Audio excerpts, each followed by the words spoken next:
আসসালামু আলাইকুম, welcome back to my channel. আশা করি যে যেখানে আছেন আল্লাহর রহমতে সবাই খুব ভালো আছেন। আজকে আপনাদের সাথে শেয়ার করব অসম্ভব মজার একটা রেসিপি। আশা করি রেসিপিটা সবার কাছে খুব ভালো লাগবে। ভালো লাগলে সম্পূর্ণ ভিডিওটা না টেনে দেখতে থাকেন। আমার আজকের রেসিপিটা হচ্ছে চিড়ার পরোটা। তো এই পরোটাটার জন্য আমি এখন একটা বাটিতে নিয়ে নিলাম 1 কাপ ময়দা, তারপরে দিয়ে দিলাম স্বাদ মতো লবণ, পরিমাণ মতো তেল দিয়ে একসাথে ভালো করে মেখে দিয়ে দিলাম হচ্ছে চিড়া। তো চিড়াটাকে আমি প্রথমে ভালো করে ধুয়ে তারপর কিছুক্ষণ ভিজিয়ে রেখেছিলাম, ছেঁকে এখন আমি দিয়ে দিলাম। তো দিয়ে সবগুলো একদম ভালো করে মেখে মিশিয়ে নিলাম। তো এখানে আমার ডোটা একটু শক্ত মনে হয়েছে, এর জন্য আমি সামান্য পরিমাণ পানি দিলাম। তো আপনারা যখন তৈরি করবেন যদি মনে করেন যে পানি দেওয়ার প্রয়োজন আছে তো দিয়ে নেবেন।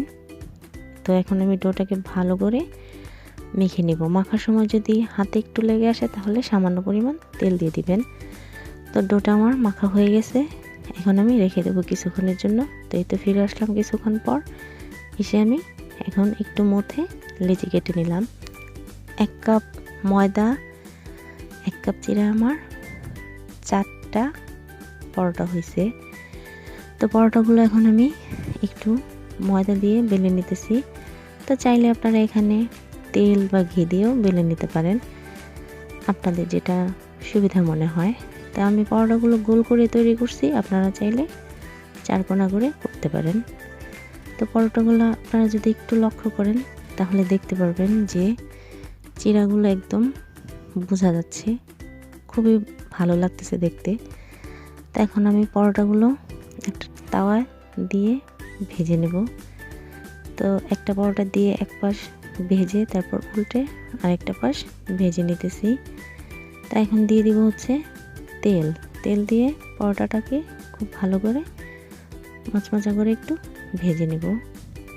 তো রেসিপিটা যদি আপনাদের ভালো লাগে তাহলে বেশি বেশি করে শেয়ার করবেন, লাইক করবেন এবং সাবস্ক্রাইব করতে ভুলবেন না।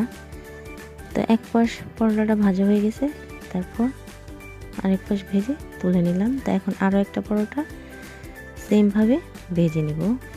তো সত্যি অসম্ভব মজার একটা রেসিপি, যদি আপনারা বাসায় তৈরি করে না খান তাহলে বুঝতে পারবেন না।